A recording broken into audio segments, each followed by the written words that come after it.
So hey guys, welcome back to my channel Buzz the Burden. My name is Chanchal and in today's class we are going to continue our chapter sets of class 11th mathematics.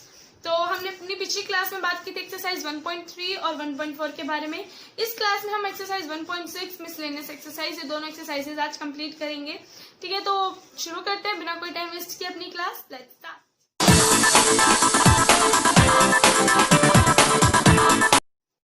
तो first question जो है मैं आप लोगों को करवाऊंगी फॉर्मूले से और जो सेकंड क्वेश्चन है वो मैं आपको वेन डायग्राम के थ्रू करवाऊंगी. ओके, पहला क्वेश्चन ये कहता है, question number 1, number of elements in X कितने हैं 17. Number of elements in Y कितने हैं 23.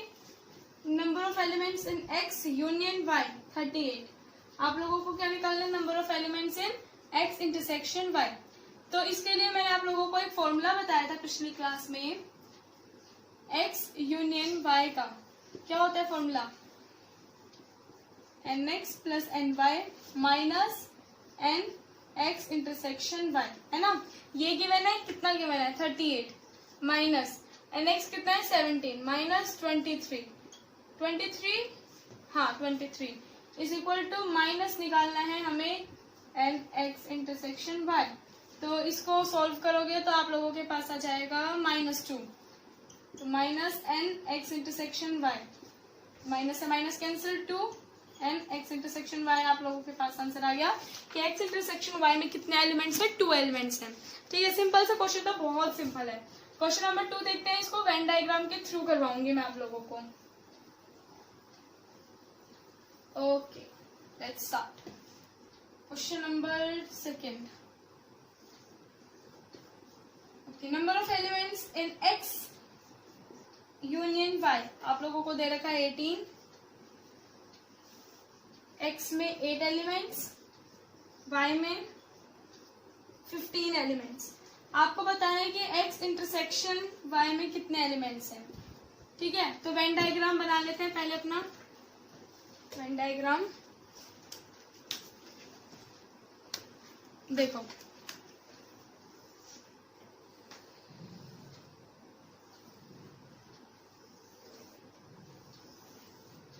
ये x है और ये y है. ठीक है, तो ये a है, ये b है, ये c है, ये यूनियन है हमारे पास. ये d मान लो कि इन दोनों को हटा दोगे तो ये d आ जाएगा. ओके, अब ये देखो कि ये बोल रहा है कि आपके पास x यूनियन y 18 है. x यूनियन y 18 है, तो आप क्या करोगे, a plus b plus c, क्योंकि इसमें तीनों इंक्लूड हो जाएंगे ना, वो इक्वल टू 18 आ रहा है आपके पास. ये फर्स्ट इक्वेशन मान लो. Let me change the pen, इसको वापस लिखते हैं.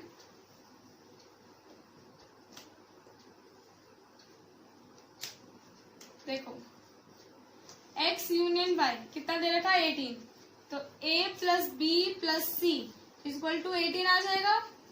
a plus b plus c 18. अब ऐसे ही आपको x क्या दे रखा है 8, यानी कि a प्लस b कितना दे रखा है 8. इसको मान लो सेकेंड इक्वेशन.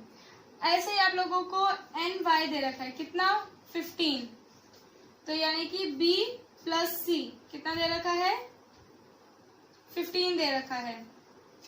तो आप लोगों को क्या निकालना है x इंटरसेक्शन y, तो आप लोगों को क्या निकालना है b निकालना है ना. तो b सॉल्व करके देखते हैं कैसे होगा.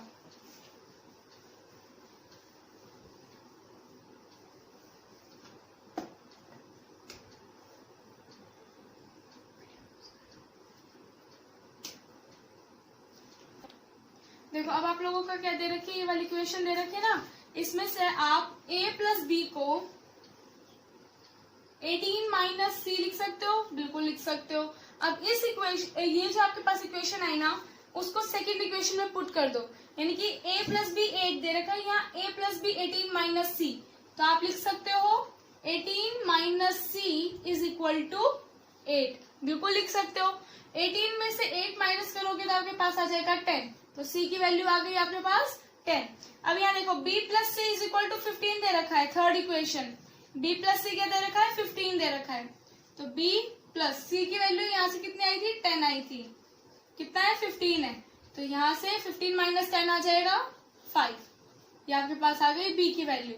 देयरफॉर x इंटरसेक्शन y कितना आ गया 5, यानी कि कितने एलिमेंट्स x इंटरसेक्शन y में 5 एलिमेंट्स है। बहुत सिंपल सा क्वेश्चन था। ऐसे एक पार्ट और मैं आप लोगों को इसका थोड़ा सा डिफिकल्ट पार्ट करवा देती हूँ, ठीक है। तो सिंपल पार्ट से फिर आप लोग खुद कर लेना। मैं आप लोगों को मतलब जो अलग अलग टाइप के क्वेश्चन है वो करवा रही हूँ बेसिकली, ठीक है ना, क्योंकि हर एक क्वेश्चन करवाने लगी तो वीडियो भी बहुत ज्यादा लंबी हो जाएगी और हर एक क्वेश्चन का बिल्कुल सेम कोई करवाने का मतलब नहीं है।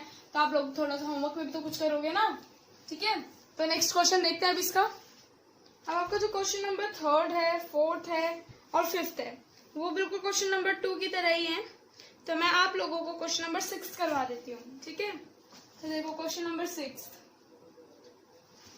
इसमें क्या बोल रहा है कि इन अ ग्रुप ऑफ 70 पीपल, यानी कि 70 पीपल का ग्रुप है, यानी कि आपको यूनियन दे रखा है। यूनियन में कितने एलिमेंट्स हैं 70 एलिमेंट्स आप लोगों को ये गिवन है। तो उसमें से आप लोगों को कह रहा है कि 37 जो इनको कॉफी पीना अच्छा लगता है। तो मान लो NC, ठीक है, कितने हैं वो, मतलब जिनको कॉफी पसंद है वो कितने लोग हैं 30 हैं। और जिनको टी पसंद है वो कितने हैं 52 हैं।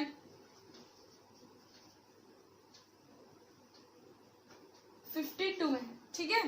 और and each person like at least one of the 2 drinks, और हर एक इंसान को इन दोनों में से एक ना एक ड्रिंक तो अच्छी लगती ही है, एटलीस्ट एक ड्रिंक, ठीक है ना। हो सकता है कि इनमें ऐसे लोग हो जिनको सिर्फ ये अच्छी लगती हो, कुछ ऐसा जिनको सिर्फ ये अच्छी लगती हो, कुछ ऐसा जिनको दोनों ही अच्छी लगती हो। तो यानी कि आपको C यूनियन T आप लोगों को गिवन है, एटलीस्ट मतलब एक या एक से ज्यादा। तो आपको C यूनियन T कितना गिवन है आप लोगों को, अच्छा ठीक है, ओके। अब आप लोगों को आगे क्या कह रहा है कि how many people like both coffee and T, यानी कि कितने लोग हैं जिनको कॉफी और टी दोनों ही अच्छी लगती है। यानी कि आप लोगों को क्या निकालना है C इंटरसेक्शन T। तो एक बार दोबारा से क्वेश्चन पढ़ लेते हैं। क्वेश्चन नंबर 6 में कह रहा है in a group of 70 people 37 like coffee, 52 like tea and each person likes at least one of the 2 drinks, यानी कि कोई भी ऐसा नहीं है जिसको बिल्कुल भी कॉफी पसंद नहीं है या टी पसंद नहीं है, ठीक है। इन दोनों में से कोई किसी ना किसी को एक चीज तो पसंद है ही, ठीक है। तो यानी कि आपको बेसिकली जो ये 70 दे रखा था ना, ये आपको ये यूनियन नहीं दे रखा, आपको इन दोनों का यूनियन दे रखा, मतलब यूनिवर्सल नहीं दे रखा, इन दोनों का यूनियन दे रखा, ये आ गया 70। तो आप लोगों को इंटरसेक्शन निकालना है, सिंपल सा है। यहाँ इंटरसेक्शन बनाएंगे CT, तो ये आपको ABC मान लो। तो आप लोगों को इंटरसेक्शन निकालना है वापस से। तो मतलब वही है कि आप लोग या तो फॉर्मूले से कर लो या फिर आप लोग ऐसे भी कर सकते हो कि C यूनियन T आप लोगों को 70 गिवन है, तो A plus B plus C कितना आ गया 70 आ गया। वही मतलब क्वेश्चन को सिर्फ घुमा के दे रखा है। फिर दूसरा आप लोगों को C गिवन है 30, तो यानी कि A प्लस B आप लोगों को 30 गिवन है सेकेंड, ठीक है। और थर्ड आप लोगों को T 52, अब यानी कि B प्लस C आप लोगों को 52 गिवन है। अब वही जैसे मैंने इससे पहले क्वेश्चन सॉल्व किया था वैसे इसको सॉल्व कर लो, आंसर आप लोगों के पास आ जाएगा। अच्छा नेक्स्ट क्वेश्चन क्या कह रहे हैं मैं आप लोगों को ये बता देती हूँ क्वेश्चन क्या कह रहे हैं, क्योंकि सारे के सारे मेथड तो एक ही है, कुछ अलग तो है नहीं। बस दिक्कत क्या आ रही है कि आपको निकालना क्या है, वो आप लोगों को दिक्कत आ रही है। क्वेश्चन नंबर 7 में अगर आप लोग देखो in a group of 65 people, 65 लोगों का एक ग्रुप है, 40 लाइक क्रिकेट, जिसमें से 40 पीपल जो है उनको क्रिकेट अच्छा लगता है, तो नंबर ऑफ C क्या आ जाएगा 40 आ जाएगा। और दूसरा 10 like both cricket and tennis, 10 लोग ऐसे जिनको टेनिस भी अच्छा लगता है क्रिकेट भी अच्छा लगता है। तो यानी कि जो इन दोनों का इंटरसेक्शन है वो आपको दे रखा है 10 एलिमेंट्स, यानी कि number of elements in C intersection T is equal to 10 दे रखा है। How many like tennis only and not cricket. अब यहाँ आप लोगों को क्या निकालना है, ये बताना है कि कितने लोग हैं जिनको क्या अच्छा लगता है, अच्छा जिन लोगों को सिर्फ टेनिस अच्छा लगता है क्रिकेट अच्छा नहीं लगता है। ओके अब ये जो क्वेश्चन है ये आप लोगों को करने की जरूरत नहीं है। क्यों करने की जरूरत नहीं है, ये कॉम्प्लीमेंट वाला क्वेश्चन है, ठीक है। कॉम्प्लीमेंट बोल रही सॉरी, ये कौन सा क्वेश्चन है, डिफरेंस वाला क्वेश्चन है, ठीक है। तो ये आप लोगों को करने की जरूरत नहीं है, तो क्वेश्चन नंबर 7 आप लोग नहीं करेंगे। क्वेश्चन नंबर 8 अगर देखें, इन committee 50 people speak French, 20 speak Spanish and 10 speak both Spanish and French. How many speak at least one of these two languages? अच्छा, ये क्वेश्चन आप लोगों को करने से होता है। इसमें मान लो कि एक सेट बना लो F का और एक सेट बना लो S का। F वो हो गया जिनको फ्रेंच है, फ्रेंच अच्छी लगती है और या जो फ्रेंच बोलते हैं, और दूसरा की जो स्पेनिश बोलते हैं उनके लिए एस सेट बना लो। तो नंबर ऑफ एफ कितने हैं 15, नंबर ऑफ एस कितने हैं 20, number of F intersection S यानी कि जो फ्रेंच भी बोल सकते हैं जो स्पेनिश भी बोल सकते हैं वो कितने लोग हैं, वो 10 लोग हैं। तो आप लोगों को क्या निकालना है, how many speak at least one of these two languages, यानी कि अब आपको उनका नंबर निकालना है जो इन दोनों में से कम एक लैंग्वेज बोलना जानते हो, यानी कि आपको एस यूनियन एफ निकालना है। समझ में आया, क्योंकि एस यूनियन एफ में क्या आ जाएगा, वो लोग भी आ जाएंगे जिनको शायद सिर्फ स्पेनिश बोलनी आती हो, वो लोग भी आ जाएंगे जिनको सिर्फ फ्रेंच बोलनी आती हो, और वो लोग भी आ जाएंगे जिनको स्पेनिश और फ्रेंच दोनों ही बोलनी आती हो। तो बेसिकली आपको क्या निकालना है, एस यूनियन एफ में कितने एलिमेंट्स हैं ये आप लोगों को निकालना है। सिंपल सा क्वेश्चन है। एटलीस्ट का मतलब हो जाता है और, या हम बोले यूनियन, ठीक है ना। तो ये आप लोगों का हो गया क्वेश्चन। अब इसके मिसलेनियस एक्सरसाइज और देख लेते हैं, फिर ये चैप्टर बिल्कुल खत्म हो जाएगा, इसमें फिर कुछ भी नहीं रहेगा इस चैप्टर में। तो देखते हैं मिसलेनियस एक्सरसाइज।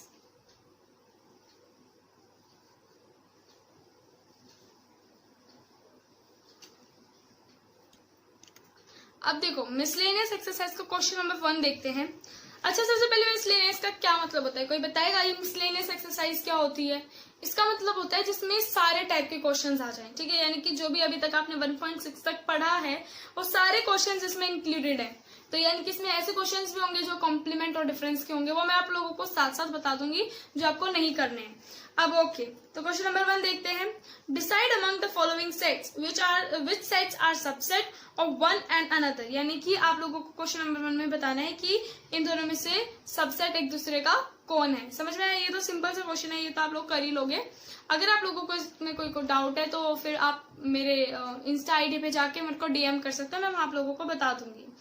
क्वेश्चन नंबर 2 देखो, in each of the following determine whether the statement is true और फॉल्स। आप लोगों को ये बतानी है कि स्टेटमेंट जो है ट्रू है या फिर फॉल्स है। If it is true prove it, if it is false give an example. Okay, first part देखते हैं। x belongs to a and a belongs to b। फिर ये बताओ कि x belongs to b।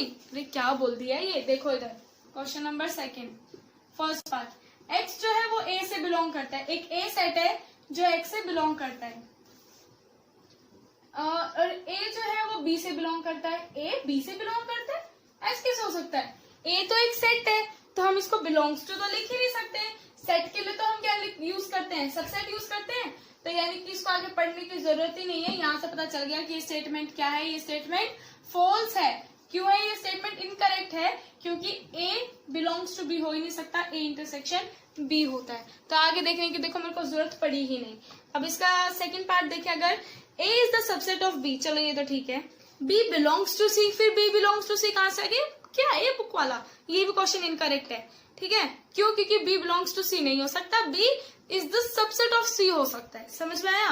Okay, next देखते हैं। a is the subset of b, b is the subset of c। चलो शुक्र है।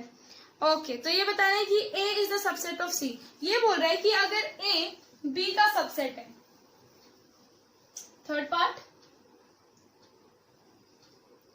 अगर a सबसेट है b का, यानी कि a के सारे एलिमेंट्स किस में आ रहे हैं? b में आ रहे हैं। ओके, और b is the subset of c, b जो है वो सबसेट है c का, ठीक है ना। तो यानी कि ऐसे कुछ बन रहा है। अगर वेन डायग्राम में इसको दिखाएं, वेन डायग्राम से इजी हो जाता है। a जो है वो सबसेट है b का, यानी कि a के सारे एलिमेंट्स b में आ रहे हैं, ये a है ये b है, और b सबसेट है c का, तो यानी कि b के सारे एलिमेंट्स c में आ रहे हैं। जब b के सारे एलिमेंट c में आ रहे हैं तो a के भी तो सारे एलिमेंट c में आएंगे। क्यों? क्योंकि a जो है वो सबसेट है b का, तो यानी कि a भी c में इंक्लूडेड है, तो यानी कि a is the subset of c। तो क्या इसने यही कहा था? बिल्कुल इसने यही कहा था, तो ये स्टेटमेंट बिल्कुल सही है। अब नेक्स्ट पार्ट देखो, a is not the subset of b, यानी कि a जो है वो सबसेट नहीं है b का। अच्छा ठीक है, आगे देखते हैं। A is not the subset of B and B is not the subset of C. Then A is not the subset of C। ये बोल रहा है कि अगर B के जो मतलब अगर ए बी का सबसेट नहीं है, ठीक है, और बी जो है वो सी का सबसेट नहीं है, तो क्या ये जरूरी है कि ए जो है वो सी का सबसेट ना हो? ठीक है, ये आप लोगों को बताना है। तो क्या जरूरी है? देखो वेन डायग्राम से समझते हैं इसको। अच्छा, ए बी का सबसेट नहीं है, तो यानी कि ए बी में इंक्लूडेड नहीं है, तो क्या आप इसको ऐसे बना सकते हो? बना सकते हो, ठीक है ना, पूरी तरह से इंक्लूड नहीं किया ना, ए है और ये बी है, और बी जो है वो सबसेट नहीं है सी का, ठीक है, बी सबसेट नहीं है सी का, तो इसको हम कुछ ऐसे बना सकते हैं। भाई बना तो सकते हैं ना, क्योंकि देखो बी सबसेट तो नहीं आ रहा सी का, लेकिन क्या ए सबसेट दिख रहा है सी का? दिख रहा है। तो मतलब जरूरी नहीं है कि अगर ए बी का सबसेट नहीं है और बी सी का सबसेट नहीं है तो ए सी का भी सबसेट ना हो, ये जरूरी नहीं है। इसको मैं आप लोगों को एक एग्जांपल से भी बता देती हूँ। जैसे कि अगर आप लोगों को इसे समझ ना आया हो, ए एक सेट है जिसमें है 1 2 3 4, और बी एक सेट है जिसमें है 2 4 5 6 7, और सी एक सेट है जिसमें है 1 2 3 4 5, ठीक है। आप लोग देखो तो ए बी का सबसेट है? नहीं है, क्योंकि ए के सारे एलिमेंट बी में नहीं आ रहे। बी सी का सबसेट है? नहीं है, क्योंकि बी के सारे एलिमेंट सी में नहीं आ रहे हैं। लेकिन देखो ए के सारे एलिमेंट सी में आ रहे हैं, 1 2 3 4 1 2 3 4, तो A is the subset of C. लेकिन क्वेश्चन क्या कह रहे हैं कि A is not the subset of C, तो यानी कि ये गलत है। Okay, X belongs to A and A is not the subset of B, then X belongs to B. अगर एक्स जो है वो ए से बिलोंग करता है मान लो, ठीक है, और ए जो है वो सबसेट नहीं है बी का, जैसे 1 जो है वो ए से बिलोंग करता है और जो ए है वो सबसेट नहीं है बी का, तो क्या जरूरी है कि X does not belong to B? जरूरी थोड़ी है। सब ये 2 है, अब ये 2 है, 2 जो है वो ए में आ रहा है और ए जो है वो बी का सबसेट नहीं है, तो क्या 2 बी से भी बिलोंग नहीं कर रहा? ऐसा तो नहीं है। तो स्टेटमेंट क्या हो गई आप लोगों की? जो स्टेटमेंट है ये भी गलत हो। अच्छा, लेकिन क्वेश्चन में बोल रहा है कि x बिलोंग्स टू b। अच्छा ठीक है, तो अब दूसरा एग्जांपल ले लेते हैं, इसका कोई बात नहीं। ये लो, एक क्वेश्चन मैंने अपने आप से बना के करवा दिया, फिर ये समझ लो। देखो x बिलोंग्स टू a है, x belongs to a, but a is not the subset of b, ठीक है। तो क्या जरूरी है कि x बिलोंग्स टू b होगा? नहीं जरूरी ना, क्योंकि 1 देखो 1 है तो बी में नहीं है, तो ये क्या है स्टेटमेंट? ये गलत स्टेटमेंट है। ओके, नेक्स्ट क्वेश्चन देखते हैं। If A is the subset of B, A जो है वो सबसेट है बी का, यानी कि ए के सारे एलिमेंट्स क्या है वो बी में आ रहे हैं, और X is not the subset of B, X is not the subset of B, sorry x does not belongs to b, then x does not belong to a। अगर a जो है वो सबसेट है b का, यानी कि a के सारे एलिमेंट्स b में आ रहे हैं और x b से बिलोंग नहीं करता, तो क्या x a से भी बिलोंग नहीं करेगा? अच्छा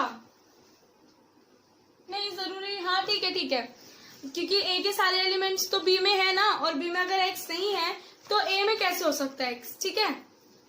ये हो गया। चलो अब नेक्स्ट क्वेश्चन देखते हैं, question number 3। Let A, B and C be the set such that A union B is equal to A union C and A intersection B। अच्छा, ये शो करने वाले क्वेश्चन है। क्वेश्चन नंबर 3, 4, 5 और 6, 7, ये मैं 8, 9, 10, 11, यानी कि जो ये प्रूविंग क्वेश्चंस है ना, इनको एक बार हटा देते हैं, इनको भी बाद में करेंगे क्योंकि इनको अच्छे से समझना है। तो ये पहले ये वाले क्वेश्चन समझ लेते हैं। क्वेश्चन नंबर 12 अगर आप लोग देखो, find set A B and C such that A intersection B, B intersection C and A intersection C are non empty sets and A intersection B intersection C is equal to 5। अरे ये क्या बोल दिया, कुछ समझ में ही नहीं आ रहा। अरे कोई बात नहीं, मैं समझा दूंगी, टेंशन मत लिया करो तुम लोग। देखो ये क्या बोल रहे हैं कि आप लोगों को ए बी सी ऐसे सेट बनाने हैं जिसमें A intersection B, B intersection C, A intersection C तो हो, लेकिन A intersection B intersection C is equal to 5 हो, यानी कि A intersection B intersection C क्या हो, वो एम्प्टी सेट हो। ठीक है, अभी देख लेते हैं भाई। अगर आप लोग एक सेट ले लो ए जिसमें 1 और 2 है, ठीक है, 1 2 और 3 है, चलो मान लो। बी दूसरा सेट है जिसमें 2 और 3 और 4 है, ठीक है। और सी एक सेट है जिसमें 4, 5 और 6 है। तो ये देखो ए इंटरसेक्शन बी कुछ आ रहा है? हाँ बिल्कुल आ रहा है, 2 और 3, यानी कि ये एक एम्प्टी सेट नहीं है। बी इंटरसेक्शन सी कुछ आ रहा है? बिल्कुल आ रहा है, 4। अच्छा, अब एक बात बताओ, हमें A intersection B intersection C बताना है। तो ए इंटरसेक्शन बी हमारे पास है 2 और 3 और सी हमारे पास 4, 5, 6। ए, अब इन तीनों में बताओ क्या कोई इसमें और इसमें कुछ कॉमन आ रहा है? मेरे हिसाब से तो देखो भाई नहीं आ रहा। तो ये क्या है? ये 5 है। क्यों? क्योंकि इन तीनों में कुछ कॉमन नहीं आ रहा, ठीक है। तो आप ऐसा एग्जांपल बना सकते हो। तो क्या करना ना कि ए और बी में एक एलिमेंट कॉमन ले लेना है, 2 कॉमन ले लेना, बी और सी में कुछ एलिमेंट्स कॉमन ले लेना, लेकिन ऐसा कोई एलिमेंट मत लेना जो ए और सी में आता हो, ठीक है। तो आप लोगों के पास A intersection B intersection C क्या आ जाएगा? वो 5 आ जाएगा। सिंपल सा क्वेश्चन है। Question number 13। In a survey of 600 students in a school, 150 students were found to be taking tea and 225 taking coffee, 100 were taking both. यानी कि number of tea कितने हैं? 150. Number of C 225. Number of T intersection C 100. Find how many students were taking neither tea nor coffee. Okay, यानी कि आप लोगों को ये क्वेश्चन नहीं करना है क्योंकि ये कॉम्प्लीमेंट का क्वेश्चन है, ठीक है। अब नेक्स्ट क्वेश्चन देखो। In a group 100 students know Hindi. अच्छा, इसका क्वेश्चन देख लेते हैं। How many students are there in a group, ठीक है। देखो क्वेश्चन नंबर 14। स्टूडेंट्स का एक ग्रुप है जिसमें 100 स्टूडेंट्स को हिंदी पता है, यानी कि NH क्या आ जाएगा? 100 आ जाएगा। NE कितना आ जाएगा? 50 आ जाएगा, क्योंकि इंग्लिश कितने बच्चे जानते हैं? 50। और ऐसे कितने बच्चे हैं जो दोनों लैंग्वेजेस जानते हैं? 25। तो H कितना आ जाएगा? 100। NE कितना आ जाएगा? 50। और NH इंटरसेक्शन E यानी कि जिनको हिंदी और इंग्लिश दोनों आते हैं वो कितने हैं? 25। Each of the students neither either knows Hindi और इंग्लिश, यानी कि अब ये जो बच्चे हैं सारे इनमें से किसी को हिंदी पता है और किसी को इंग्लिश पता है, यानी कि ऐसा कोई नहीं जिसको हिंदी इंग्लिश में से कुछ भी नहीं आता, ऐसा कोई भी नहीं है। How many students are there in group? तो बताओ ग्रुप में कितने स्टूडेंट्स हैं? तो आप लोगों को क्या बताना है? H यूनियन F बताना है। क्या बताना है? H यूनियन F बताना है, ठीक है ना। टोटल बताने हैं। Okay, in a survey of 60 people का एक सर्वे हुआ। It was found that 25 people read newspaper H, यानी कि ऐसा पता लगा 60 में से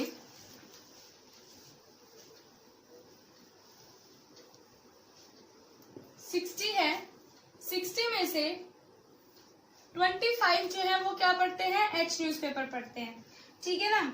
26 जो है वो T न्यूज़पेपर पढ़ते हैं और 26 I न्यूज़पेपर पढ़ते हैं। 9 read both H and I, यानी कि कितने लोग हैं जिनको H और I दोनों पढ़ते हैं? 9 लोग हैं, ठीक है ना। और फिर है कि 11 read both H and T, 11 है जो H एंड T दोनों पढ़ रहे हैं, H एंड T दोनों पढ़ रहे हैं। कितने हैं? 11 है, ठीक है। तो आप लोगों को क्या बताना है कि अच्छा 8 read both T and I। ओहो कितना बड़ा है, 8 read both T intersection I, ठीक है, ऐसे बना लो। और 3 रीड ऑल द 3 न्यूज़पेपर, 3 लोग ऐसे हैं जो तीनों न्यूज़पेपर पढ़ते हैं, यानी कि H intersection T intersection I। अब आप लोगों को क्या बताना है? The number of people who read at least one of the newspaper, यानी कि जो इनमें से कोई एक तो न्यूज़पेपर पढ़ता ही हो। तो आप लोगों को क्या बताना है? H union I union T। First part में ये बताओगे। सेकंड में the number of people who read exactly 1 newspaper, यानी कि बताना है जो एग्जैक्टली एक न्यूज़पेपर तो पढ़ता ही हो। अच्छा, ये आपको देखो, ये देखना पड़ेगा सेकंड वाला पार्ट। मैं आप लोगों को इधर बता देती हूँ, थोड़ा ये नोट डाउन कर लो। जो मैंने टेबल में ये ऐसे डायग्राम से बनाया था ना, इसको नोट डाउन कर लेना। इसमें बोल रहा है कि मान लो अगर ये है एक वेन डायग्राम, इसमें हमें कितने न्यूज़पेपर दे रखे हैं? 3 ना, H, T एंड I। तो H, T T I, H T आई, इसको ए, इसको बी, इसको सी, डी, ई, एफ, जी। ठीक है, इसको थोड़ा बड़ा बना देते हैं।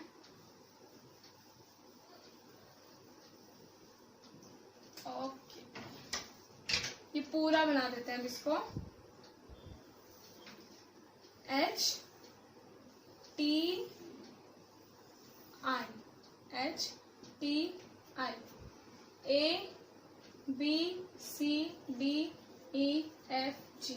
ठीक है, ऐसे मान लो। अब ये सेकंड पार्ट क्या कह रहा है कि एटलीस्ट एक तो पढ़ते हो। एग्जैक्टली सॉरी, फर्स्ट पार्ट में है एटलीस्ट वन, यानी कि एटलीस्ट में ये सारे आ जाएंगे, यानी कि एच यूनियन टी यूनियन आई। नेक्स्ट पार्ट कह रहा है कि एग्जैक्टली वन न्यूज़पेपर, यानी कि एग्जैक्टली वन पढ़ते हो कि ए बी एंड सी, यानी कि ऐसा कोई भी ना हो जो इन या तो तीनों ही न्यूज़पेपर पढ़ता हो या दो न्यूज़पेपर पढ़ता हो, यानी कि इसमें सिर्फ वो बताने हैं जो सिर्फ एक न्यूज़पेपर पढ़ते हो, यानी कि ए बी एंड सी, इन तीनों का सम बताना है। तो ये क्वेश्चन भी सॉल्व हो जाएगा। ठीक है, तो इसमें कुछ ऐसा है नहीं डिफिकल्ट। इन अ सर्वे, मैं सिर्फ ये बता रही हूँ आप लोगों को इन क्वेश्चंस में क्या फाइंड आउट करना है, क्योंकि बच्चों को दिक्कत ही यहाँ पे होती है, आगे सब बच्चे खुद ही निकाल लेते हैं। इन अ सर्वे इट वॉज फाउंड दैट, एक सर्वे करवाया गया जिसमें ये पता लगाया गया कि 21 पीपल लाइक प्रोडक्ट ए, 21 लोग हैं जिनको प्रोडक्ट ए अच्छा लगता है। अब ये ना हमेशा ऐसे ना डायग्राम टाइप बना लिया करो, ऐसे ना तुम लोगों को ना ज्यादा सिंपल रहेगा। एक डायग्राम बना लिया करो इसके लिए। जैसे क्वेश्चन नंबर 16 है जिसमें 21 पीपल लाइक, क्वेश्चन नंबर 6 है, ठीक है ना, जिसमें 21 को क्या अच्छा लगता है, प्रोडक्ट ए अच्छा लगता है, product A. Okay, 26 like product B, 26 को प्रोडक्ट बी अच्छा लगता है। ओके, एंड 29 लोग ऐसे हैं जिनको प्रोडक्ट सी अच्छा लगता है। फिर आगे देखो, 14 people like product A and B, यानी कि 14 लोग ऐसे जिनको ए एंड बी अच्छा लगता है, यानी कि ए इंटरसेक्शन बी अच्छा लगता है। और 12 people like product C and A, and का मतलब क्या हो जाता है, इंटरसेक्शन। और 12 पीपल है जिनको सी और ए अच्छा लगता है, सी इंटरसेक्शन ए अच्छा लगता है। Okay, 14 people like product B and C, 14 लोग ऐसे हैं जिनको प्रोडक्ट बी एंड सी अच्छा लगता है। ठीक है, और 8 लाइक ऑल द 3 प्रोडक्ट्स, और 8 ऐसे हैं जिनको तीनों प्रोडक्ट अच्छे लगते हैं, यानी कि A intersection B intersection C, जिनको तीनों अच्छे लगते हैं। Find how many like product C only, अब आप लोगों को बताना है कितने लोग ऐसे हैं जिनको सिर्फ सी प्रोडक्ट अच्छा लगता है, यानी कि ये वेन डायग्राम बनाओगे ना, तो ये ए है, ये बी है और ये सी है, इनको नंबरिंग करोगे A B C D E F G, ठीक है ना, तो ये ए बी और सी। कितने लोग ऐसे जिनको सिर्फ सी अच्छा लगता है, तो ये सिर्फ ये लोग होंगे ना, ये जिनको सिर्फ अच्छा सी अच्छा लगता है, जिसमें और कुछ नहीं आ रहा, ना ए आ रहा ना बी आ रहा, तो आप लोगों को ये पोर्शन निकालना है, ये वाला, ये यानी कि सी। ठीक है, समझ में आ गया, सिंपल सा क्वेश्चन था। अब हम चलते हैं अपने जो प्रूविंग क्वेश्चंस हैं, समझ में आ गया। अब क्वेश्चन नंबर 3 देखते हैं। देखो क्वेश्चन नंबर 3 क्या कह रहा है कि let A B and C be the sets such that A union B is equal to A union C. पहले हम देख लेते हैं। अब देखो सबसे पहली बात कि कोई भी ना, जब मैं समझा रही हूँ तो कोई लिखेगा नहीं, क्योंकि मैं समझा रही हूँ और आप लोग लिखोगे तो क्या होगा कि आप लोगों का डिस्ट्रैक्ट होगा माइंड। ठीक है, मेरी तरफ भी देखोगे, आंसर भी लिखोगे, तो पहले मेरा देख लो, मैं समझा देती हूँ, उसके बाद उसको लिख लेना। क्वेश्चन नंबर 3 देखते हैं। क्वेश्चन नंबर 3 में क्या है कि ए बी और सी 3 सेट हैं इस तरह से कि A union B is equal to A union C है। पहली चीज जो हमें गिवन है वो ये है फर्स्ट, और उसके बाद क्या गिवन है कि A intersection B is equal to A intersection C है, ये दूसरी चीज गिवन है। हमें क्या शो करना है कि b इज इक्वल टू सी, तो टू प्रूफ क्या करना है कि b इज इक्वल टू सी है। देखो कभी भी ना किन्हीं दो सेट्स को जब हमें इक्वल प्रूव करना होता है तो हम क्या करते हैं, उनको एक दूसरे का सबसेट बता देते हैं। यानी कि हम इस क्वेश्चन में बताएंगे कि बी सी का सबसेट है और सी जो है वो बी का सबसेट है, क्योंकि हमने पढ़ा था कि दो सेट्स कब इक्वल होते हैं, जब वो एक दूसरे के सबसेट हो। जैसे मान लो ए और बी दो सेट्स हैं और हमें उनको इक्वल प्रूव करना है, तो हमें बेसिकली हमें क्या प्रूव करना होगा कि ए जो है वो बी का सबसेट है और बी जो है वो ए का सबसेट है, तो इसलिए वो दोनों इक्वल हो जाएंगे। तो यानी कि यहाँ हमें क्या प्रूव करना है कि बी जो है वो सबसेट है सी का और सी जो है वो सबसेट है बी का, क्योंकि ये दोनों ही एक दूसरे के सबसेट है, तो क्या हो जाएगा, ये दोनों इक्वल हो जाएंगे। अब यहाँ देखो सॉल्यूशन देखते हैं इसका, यानी कि हमें ये जो दोनों चीजें गिवन है ना, इनको यूज करके इन दोनों को इक्वल प्रूव करना है। अब पहले कर लेते हैं बी सबसेट सी, इसको प्रूव करते हैं पहले, ठीक है ना।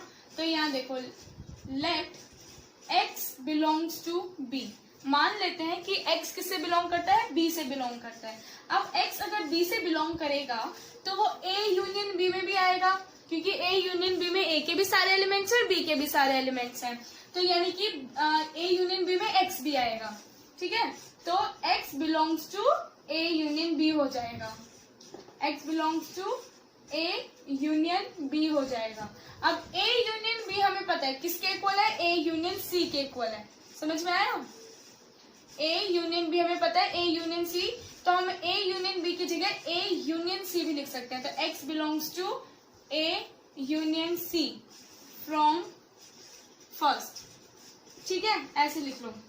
अब यहां से आपको क्या पता चल रहा है, x बिलोंग्स टू a और x बिलोंग्स टू c। जब मैं आपको यूनियन वाला कॉन्सेप्ट समझा रही थी तो मैंने आप लोगों को बताया था कि हम यूनियन की जगह और भी यूज कर सकते हैं, बताया था ना। तो यानी कि हम इसको बोल सकते हैं x बिलोंग्स टू a और x बिलोंग्स टू c। अब ये x बिलोंग्स टू a को देखो, x बिलोंग्स टू a को हम लिख सकते हैं कि x belongs to a intersection b। अब ये कैसे आया, a इंटरसेक्शन b कहां से आया, हमने शुरू में क्या लेट किया था कि x बिलोंग्स टू b है, और यहाँ हमारे पास पहुंचते पहुंचते हमारे क्या आया कि x बिलोंग्स टू a, यानी कि x a से भी बिलोंग करता है और x b से भी बिलोंग करता है, यानी कि a और b में x क्या है, कॉमन है, तो यानी कि x belongs to a intersection b हो गया, समझ में आया ना।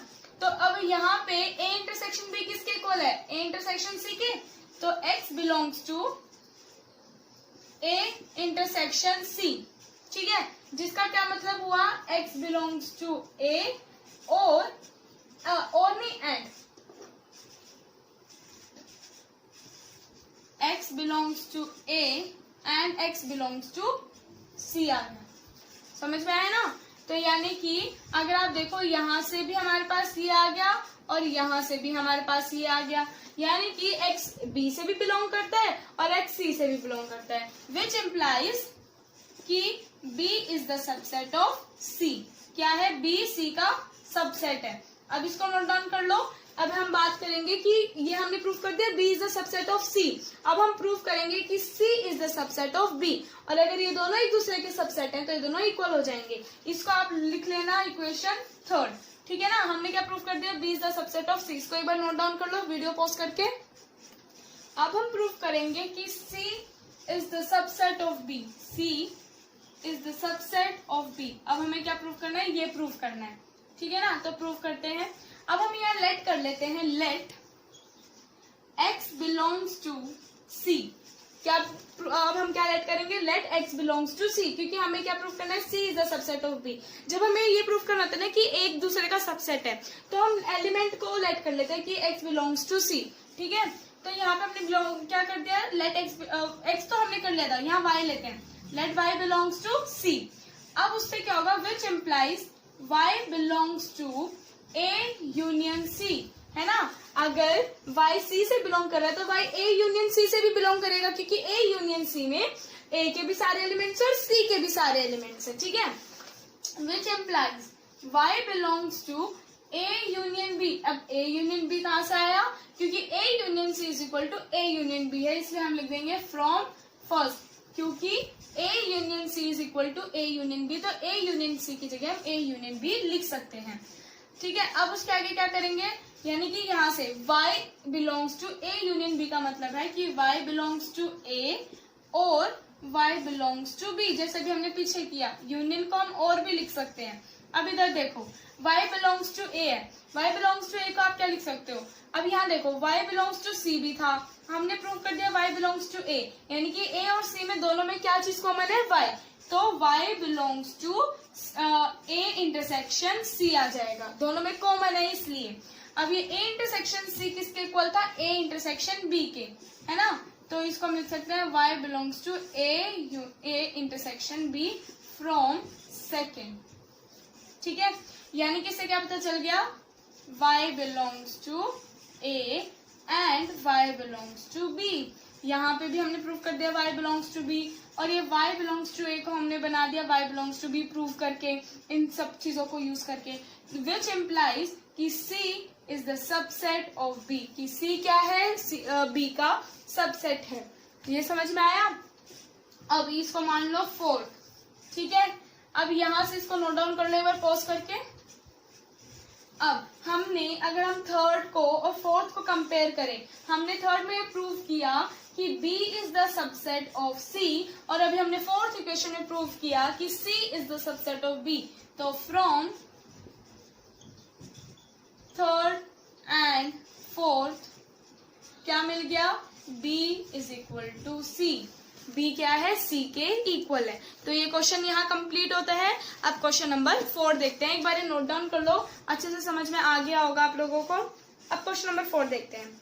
Show that the following 4 conditions are equivalent. अब हमें शो करना है कि ये जो 4 कंडीशंस हैं वो इक्विवेलेंट है। अब इसमें फर्स्ट कंडीशन क्या है? A is the subset of B, यानी कि हमें इस क्वेश्चन में प्रूव करना है कि ये चारों ना एक दूसरे के इक्विवेलेंट है। अब A is the subset of B, second क्या है? a minus B is equal to 5, a minus B. अब माइनस वाले क्वेश्चंस डिफरेंस, ठीक है, डिफरेंस वाला पार्ट तुम्हारे पास है नहीं, तो आप लोग क्या करोगे? इसको आप सेकंड पार्ट को आप हटा दो, सेकंड पार्ट आपको नहीं करना है। आपको मतलब फर्स्ट थर्ड के इक्वल प्रूफ करना है और फर्स्ट फोर्थ के इक्वल प्रूफ करना है। ठीक है, तो देखते हैं इसको क्वेश्चन नंबर 4 को। तो देखो क्या बोल रहा है क्वेश्चन नंबर 4 में कि आपको अब यानी कि फर्स्ट को सेकंड के इक्वल प्रूफ करना नहीं है, यानी कि फर्स्ट को आपको थर्ड के इक्वल प्रूफ करना है। वो कह रहा है कि अगर A union B is equal to B दे रखा है, तो टू प्रूव कि A is the subset of B, आपको ये बताना है कि A B का सबसेट है अगर A यूनियन B B के इक्वल है। तो आप कैसे करोगे इसको? कि मान लो ये फर्स्ट एंड थर्ड है, ठीक है, let x belongs to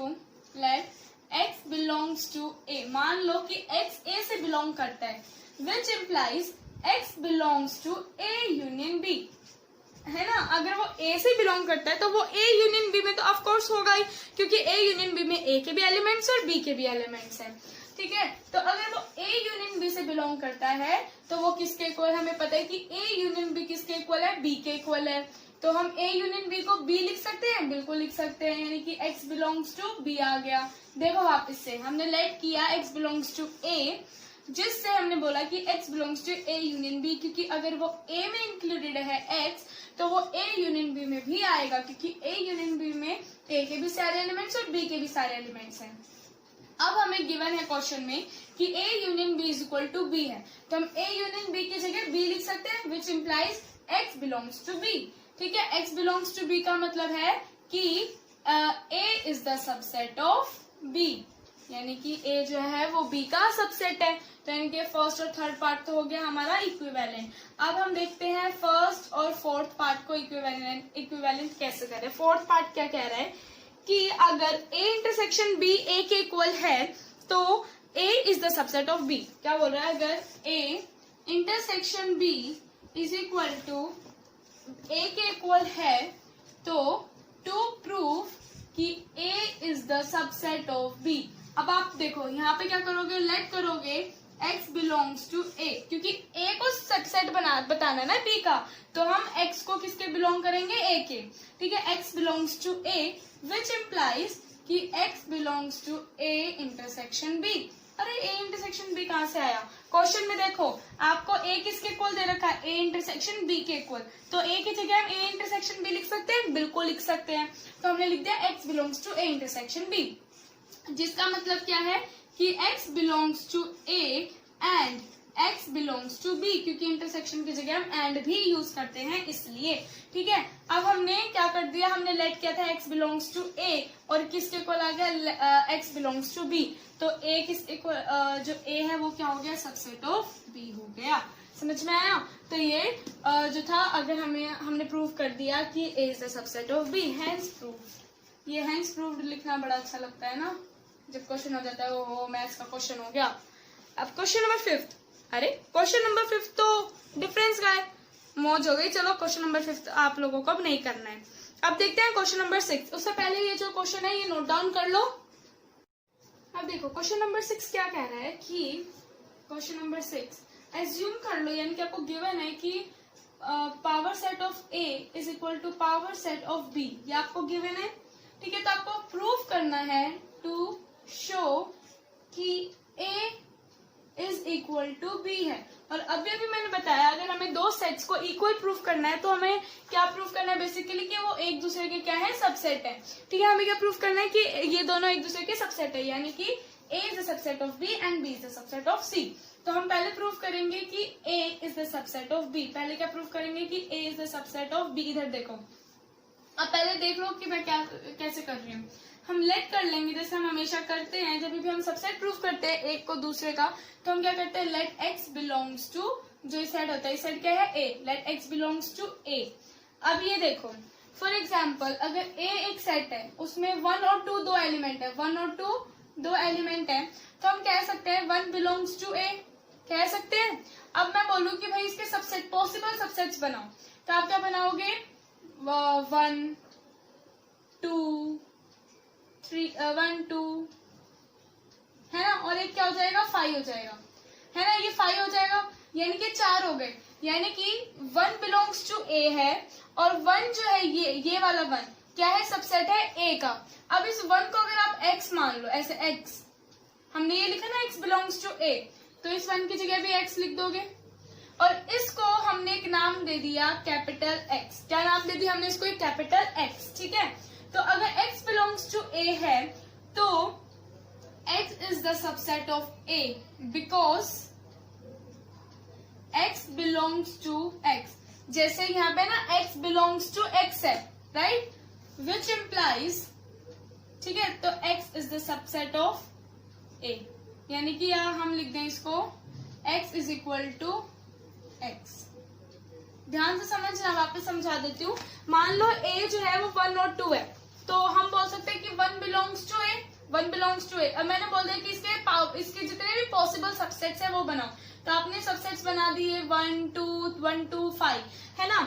अब मैंने क्या बोला, अब देखो यहाँ पे अगर आप देखो तो x बिलोंग्स टू ए है, यहाँ 1 बिलोंग्स टू ए है, तो यानी कि x क्या है, 1 के इक्वल, तो हम इसको x लिख सकते हैं, लिख सकते हैं। अब यहाँ पे भी x आ जाएगा। अब भाई मैंने इसको डिनोट करने के लिए एक नाम दे दिया इसको कैपिटल X। क्या नाम दे दिया इसको, कैपिटल X दे दिया। ठीक है ना, अब यहाँ आ जाओ, यानी कि ये जो है ये इसका सबसेट हुआ, ये जो है इसका सबसेट हुआ, यही तो मैंने लिखा, x is the subset of a because x belongs to x which is equal to, हम बोले क्योंकि इस x में सिर्फ ये एलिमेंट है, तो x is equal to this. समझ में आ गया? अब देखो x is the subset of a आ गया। अब x is the subset of a है, तो हम कह सकते हैं x belongs to power set of a। ठीक है, x belongs to power set of a आ जाएगा, क्योंकि जैसे अभी आपने बनाया इधर 1 2 एंड 5, ये बनाया, इसका एक पावर सेट होगा ये, है ना, और इसमें जितने भी एलिमेंट्स होंगे वो पावर सेट ऑफ ए से बिलोंग करेंगे, इसलिए x जो है वो बिलोंग्स टू p है। और हमें पता है पावर सेट ऑफ ए किसके इक्वल है, पावर सेट ऑफ b के इक्वल है, तो पावर सेट ऑफ b आ जाएगा, which implies x belongs to, या x, हाँ ठीक है, यानी कि हम कह सकते हैं कि x is the subset of b। ठीक है, because x belongs to power set of b which implies कि x is the subset of b आ जाएगा। x क्या हो जाएगा, सबसेट हो जाएगा b का। विच इम्प्लाइज, जिसका मतलब क्या है कि x बिलोंग्स टू b। अब ये क्या बोल दिया, देखो जैसे हमने यहाँ किया था ना कि x बिलोंग्स टू a को, फिर कैपिटल X जो है वो सबसेट है a का, फिर जो ये कैपिटल X है belongs to power set of a। यहाँ तक तो समझ में आ गया। अब हम इसको उल्टा लेके जा रहे हैं, बस फर्क क्या है, यहाँ पे b आ गया है कि x जो है अगर belongs to power set of b है तो x जो है वो सबसेट ऑफ b होगा, कैपिटल X, विच इम्प्लाइज जो स्मॉल x है वो बिलोंग्स टू b हो जाएगा। अब x बिलोंग्स टू a है और x बिलोंग्स टू b है, जिसका मतलब क्या हुआ कि a is the subset of b। क्या है, a b का सबसेट है। अब इसको नोट डाउन कर लो, इसको हम थर्ड इक्वेशन मान लेते हैं। अब देखो थर्ड इक्वेशन हो गई। अब हमें क्या प्रूव करना है कि b is the subset of a is the subset of b, तो हमने कर दिया।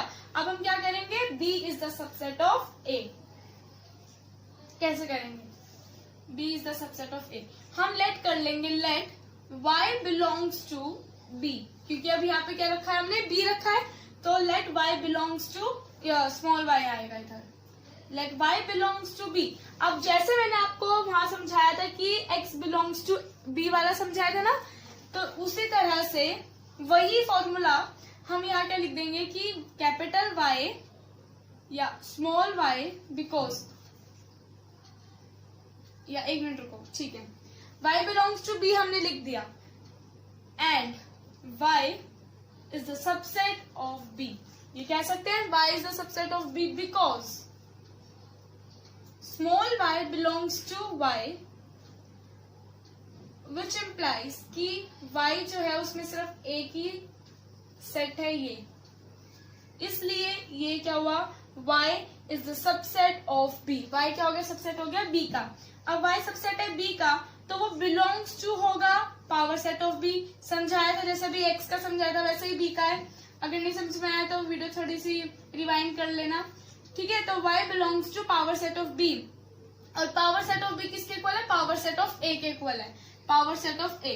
जैसे अब यहां से हम यहां तक पहुंच गए ना, जैसे यहां से हम यहां तक पहुंच गए, यहां से लेके यहां तक, इसको हम उल्टा लेके चले जाएंगे, बस शर्त क्या है, यहाँ b की जगह a आ जाएगा हर जगह, ठीक है। तो ये देखो y belongs to power set of b हो जाएगा, sorry power set of a आएगा इधर, पावर सेट ऑफ a, ठीक है। अब y belongs to power set of a है, इसका मतलब क्या हुआ, y is the subset of a। y क्या है, सबसेट है a का, which implies y belongs to a, जिसका मतलब क्या हुआ, y जो है वो किससे बिलोंग करता है, a से, स्मॉल y आ जाएगा, ठीक है ना। देयरफॉर y इज या a is the subset of b, b is the subset of a। हमने पहले प्रूव किया a is the subset of b, अब हमने यहाँ प्रूव कर दिया b is the subset of a। तो फ्रॉम फर्स्ट एंड सेकेंड हम ये कह सकते हैं, फ्रॉम फर्स्ट एंड सेकेंड हम ये कह सकते हैं कि a is equal to b। समझ में आ गया, a is equal to b। अब क्वेश्चन नंबर 6 हो गया, ये अच्छा क्वेश्चन है, दिस इज नाइस, ठीक है, इंपॉर्टेंट क्वेश्चन है, इसको अच्छे से करना। अब क्वेश्चन नंबर 6 नोट डाउन कर लो, उसके बाद मैं आपको क्वेश्चन नंबर 7 करवाती हूँ। अब क्वेश्चन नंबर 7 अगर आप लोग देखो तो वो ये कह रहा है, is it true that for any sets a and b, power set of a union power set of b is equal to power set of a union b, justify your answer. अब आपको यहाँ क्या करना है, justify करना है। Justify में हम हमेशा क्या देते हैं, एग्जाम्पल्स देते हैं, तो इसको हम एक एग्जाम्पल से समझेंगे, जिसमें पहले हम ये देख लेते हैं कि power set of a union power set of b। अच्छा, जैसे a एक सेट ले लेते हैं 1 एंड 2, ठीक है, और b एक सेट ले लेते हैं 3 एंड 4। अगर आप इसका सबसेट पावर सेट बनाओ तो क्या बनेगा, 1 2 1 2 5, है ना। और b का अगर आप बनाओ तो क्या बनेगा, 3 4 3 एंड 4 एंड 5, ठीक है। अभी आ गया। अब वो क्या बोल रहा है, पावर सेट एलएचएस की तरफ देखते हैं पहले हम।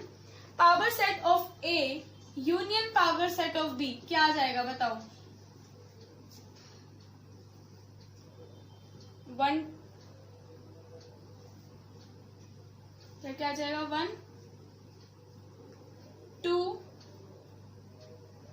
1 2 3 4 3 4 एंड 5। अब मैंने 5 क्यों 2 बार नहीं लिखा, क्योंकि हम एक ही बार आंसर में कैलकुलेट करेंगे जब हम यूनियन यूज कर रहे हैं। अब हमें आरएचएस देखो, आरएचएस में क्या है, power set of A union B. अब ए यूनियन बी निकालना पड़ेगा पहले, तो ए यूनियन बी क्या होगा 1 2 3 एंड 4 है ना, 1 2 3 एंड 4। तो क्या क्या बन जाएगा 1 1 2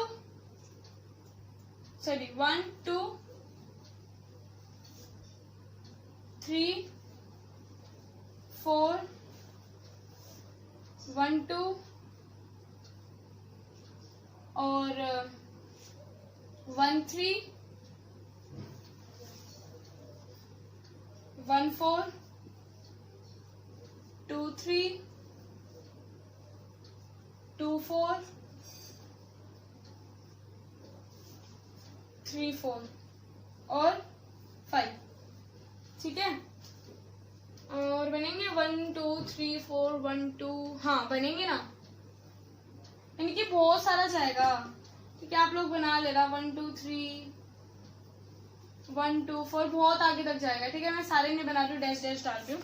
अब यहाँ देखो, क्या ये इसके इक्वल है?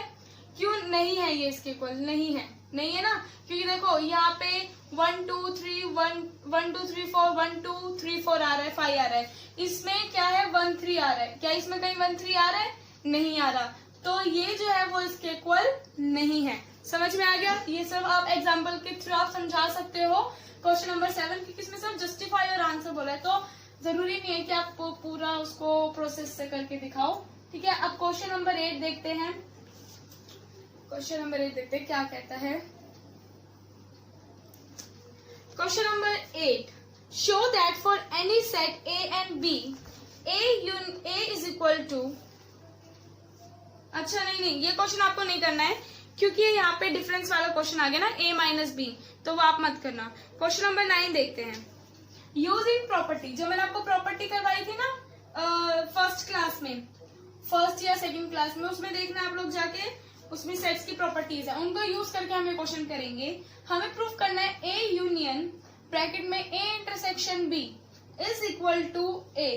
ठीक है, अब देखो, अब इसको हम डिस्ट्रीब्यूटिव प्रॉपर्टी यूज करते हैं पहले, तो इसमें ए यूनियन ए हो जाएगा, इंटरसेक्शन ए यूनियन बी हो जाएगा, है ना, A union A intersection A union B हो जाएगा, डिस्ट्रीब्यूटिव प्रॉपर्टी जिसे कहते हैं। ए यूनियन ए क्या होगा, ए ही होगा, intersection A union B, A union B, अब ए इंटरसेक्शन ए, अच्छा ये तो वही आ जाएगा। ओके, तो हमें कुछ और करना पड़ेगा। ठीक है, तो हमने इसको ए यूनियन ए कर दिया, इंटरसेक्शन ए यूनियन बी कर दिया। आगे देखते हैं आगे क्या होगा इसमें। अच्छा, अब क्या करें क्या करें, अरे बिल्कुल दरवाजे पे बैठे हैं और बोल रहे हैं दरवाजा कहाँ है। A intersection A union B है। अब देखो, ये ए यूनियन बी है, ये सारा, ठीक है, ए यूनियन बी है ये सारा, और ये हमारे पास ए है, ये हमारे पास ए है। अब इन दोनों का इंटरसेक्शन निकालना है, तो इन दोनों का इंटरसेक्शन क्या होगा, छोटे वाला। देखो, क्योंकि हमें क्या निकालना है, कॉमन। फॉर एग्जाम्पल यहाँ देखो, जैसे ए है 1 and 2, बी है 3 and 4, इन दोनों का यूनियन क्या होगा, ए यूनियन बी, 1 2 3 4, है ना, यही होगा। और ए यूनियन बी और ए में अगर आप इंटरसेक्शन निकालो, इन दोनों में क्या होगा, इन दोनों का intersection, A intersection A union B क्या बनेगा बताओ, 1 and 2, और 1 and 2 किसके इक्वल है, ए के इक्वल है। तो A intersection A union B क्या आ गया, ए के इक्वल आ गया। तो यानी कि ये किसके इक्वल आ गया, ए के इक्वल आ गया। और ये तो हमें प्रूफ करना था, है ना। तो ये हमने RHS के इक्वल प्रूव कर दिया। अब इसका सेकंड पार्ट देखते हैं। सेकंड पार्ट देखो, वो ये कह रहा है कि A intersection A union B is equal to A के इक्वल प्रूव करना है। अब हम RHS देखते हैं, LHS देखते हैं। A intersection A union B को हम क्या लिख सकते हैं? A intersection A union A intersection B लिख सकते हैं, लिख सकते हैं। अब A इंटरसेक्शन A क्या होगा? A ही होगा। यूनियन A इंटरसेक्शन B है। अब अगर मैं बोलूं आपको कि ये है और ये A यूनियन B, मान लो यहाँ पे C है, A यूनियन B को C से डिनोट करो, और ये A है। अब मैं बोल रही हूँ A यूनियन B में यानी कि C में A भी इंक्लूडेड है। अब इन दोनों का हमें यूनियन बताना है, तो वो तो C ही होगा ना। मैंने गलत कर दिया क्या थोड़ा? हाँ ठीक है ठीक है ठीक है। ये देखो यहाँ पे क्या बोल रहा है कि A intersection A union B है, तो A intersection A union A intersection B बनेगा, A इंटरसेक्शन B बनेगा। अब ये देखो A union A intersection B बताना है कि क्या होगा, समझ में आया ना। तो यानी कि यहाँ पे ये A बड़ा है और ये A इंटरसेक्शन B जो है उसको C मान लो। अब इन दोनों का यूनियन बताओ तो A ही आ जाएगा ना, क्योंकि A तो बड़ा है, A में A इंटरसेक्शन B भी है, तो ये किसके इक्वल आ गया? A के इक्वल आ गया। अगर मैं आपको उसको एग्जांपल के थ्रू समझाऊं तो इधर देखो, जैसे एक A सेट है 1 and 2 और B सेट है 2 and 3, तो इन दोनों का इंटरसेक्शन बताओ क्या होगा? A इंटरसेक्शन B 2 होगा। अब मैं बोल रही हूँ A intersection B union A बताओ क्या होगा? A union A intersection B क्या होगा? 1 and 2, और 1 and 2 किसके इक्वल है? A के इक्वल है ना। तो यहाँ पे A के इक्वल आ गया। अब यहाँ पे मैं आपको एक बात बता देती हूँ, जब कभी भी हम इंटरसेक्शन देखते हैं ना, तो जो छोटे वाला सेट होता है वो फाइनल आंसर होता है, और जब कभी भी हम यूनियन देखते हैं ना, तो फाइनल आंसर कौन सा होता है? वो बड़े वाला होता है। समझ में आया? यहाँ पे बड़ा क्या है? A है, तो आंसर क्या आ गया? A आ गया। तो ये आपका क्वेश्चन नंबर 9 भी कंप्लीट हो गया है। अब नेक्स्ट पार्ट क्या है? क्वेश्चन नंबर 10 कि A intersection B is equal to A intersection C है, तो आपको B is equal to C बताना है। क्या जरूरी है? देखो क्वेश्चन नंबर 10, इसको आप एग्जाम्पल के थ्रू सॉल्व कर सकते हो कि A intersection B is equal to A intersection C है, need not imply B is equal to C sorry. अगर हमें बताना है कि अगर A intersection B is equal to A intersection C है, तो जरूरी नहीं कि B is equal to C भी हो, हमें ये प्रूव करना है। तो हम इसको एग्जाम्पल के थ्रू प्रूव करेंगे। एक A ले लेते हैं हम 1, 2 and 3, B ले लेते हैं 2, 3 and 4, C ले लेते हैं 3 या इसको सिर्फ 3, 5 and 6 लेते हैं, और इसको हम लेते हैं 3, 7 and 8। तो अब एक बात बताओ, A इंटरसेक्शन B क्या आ रहा है आपके पास? 3। A इंटरसेक्शन C क्या आ रहा है? 3, है ना। अब आप एक बात बताओ मुझे कि A intersection B is equal to A intersection C है? A intersection B is equal to A intersection C है, बिल्कुल है। लेकिन क्या इसका मतलब ये है कि B C के इक्वल है? आपको दिख रहा है कहीं से B C के इक्वल? क्या जो एलिमेंट्स B में है क्या वो वही एलिमेंट C में है? यहाँ तो 3, 5, 6 है, लेकिन यहाँ 3, 7, 8 है, तो B और C तो इक्वल है ही नहीं। सो इट्स नॉट इक्वल कि अगर A intersection B is equal to A intersection C हो तो B is equal to C भी हो। ठीक है, ये जरूरी नहीं है। तो आपका ये क्वेश्चन नंबर 10 भी हो गया है। क्वेश्चन नंबर 11 देखो, क्वेश्चन नंबर 11 अच्छा क्वेश्चन है। अब इस क्वेश्चन में आपको क्वेश्चन नंबर 11 में दो चीजें गिवन है। पहले कि A intersection X is equal to B intersection X is equal to 5 है, और दूसरी चीज क्या गिवन है? A intersection A union X is equal to B union X, ये गिवन है। हाँ, अब आपको प्रूव करना है कि A is equal to B है। अब वही जब हमें दो सेट्स को प्रूव करना होता है कि वो इक्वल है, तो हम क्या प्रूव करते हैं कि वो दोनों सेट्स एक दूसरे के सबसेट हैं। अब मैंने आपको बहुत सारे क्वेश्चन करवाए जिसमें मैंने एक सेट को दूसरे सेट का सबसेट बताया। तो उसमें सबसे पहला प्रोसेस सब में कॉमन क्या है, let x belongs to a, है ना। पहले हम प्रूव करेंगे a is the subset of b, तो हमने बोल दिया let x belongs to a है। अगर वो a से बिलोंग करता है तो वो a यूनियन x से भी बिलोंग करेगा, a यूनियन x से बिलोंग करेगा। क्यों? क्योंकि a यूनियन x में a के भी एलिमेंट्स हैं और सेट x के भी एलिमेंट है। तो हम इसको लिख देंगे x बिलोंग्स टू, अब एक स्मॉल x और कैपिटल x में कंफ्यूज मत होना। स्मॉल x जो वो एक एलिमेंट है a का, और जो कैपिटल x है वो एक सेट है। तो x belongs to a union x, हम इसको लिख सकते हैं, बिल्कुल लिख सकते हैं। अब a यूनियन x किसके इक्वल है, b यूनियन x के, x belongs to b union x, because b union x is equal to a union x, ठीक है ना, ये इसलिए। अब which implies x belongs to b और x belongs to capital X। अब मैं बार बार नहीं बताऊंगी यहाँ और क्यों आया है, मैंने बहुत बार आपको बता दिया इसलिए, ठीक है। तो यानी कि x बिलोंग्स टू a है और x belongs to b, which implies कि a is the subset of b, सही है, ठीक है। अब यहाँ देखो x बिलोंग्स टू x है, तो हम इसको लिख सकते हैं x belongs to a intersection x। क्यों लिखा हमने, क्योंकि x a से भी बिलोंग करता है और x से भी बिलोंग कर रहा है, तो यानी कि ये x जो है a में भी कॉमन है और x में भी कॉमन है। तो x belongs to a union x, a intersection x हो जाएगा, और a इंटरसेक्शन x किसके इक्वल है, b इंटरसेक्शन x के इक्वल है ना। और b इंटरसेक्शन x किसके इक्वल है, फाई के इक्वल है। यानी कि x बिलोंग्स टू फाई, यानी कि x जो है वो एलिमेंट एग्जिस्ट ही नहीं करता, यानी कि x डज नॉट एग्जिस्ट। और अगर x एग्जिस्ट करता है, if x exist then a is the subset of b, इसको मान लो फर्स्ट। समझ में आया, इतना तो समझ में आ गया। अब हम प्रूव करेंगे लेट कि b जो है वो a का सबसेट है, b जो है वो a का सबसेट है। अब हम ये प्रूव करेंगे b is the subset of a।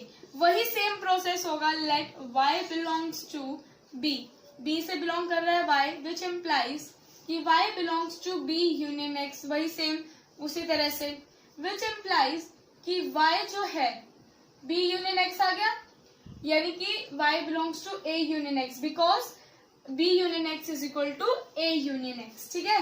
Which implies y belongs to a union x है, यानी कि y बिलोंग्स टू a और y बिलोंग्स टू x।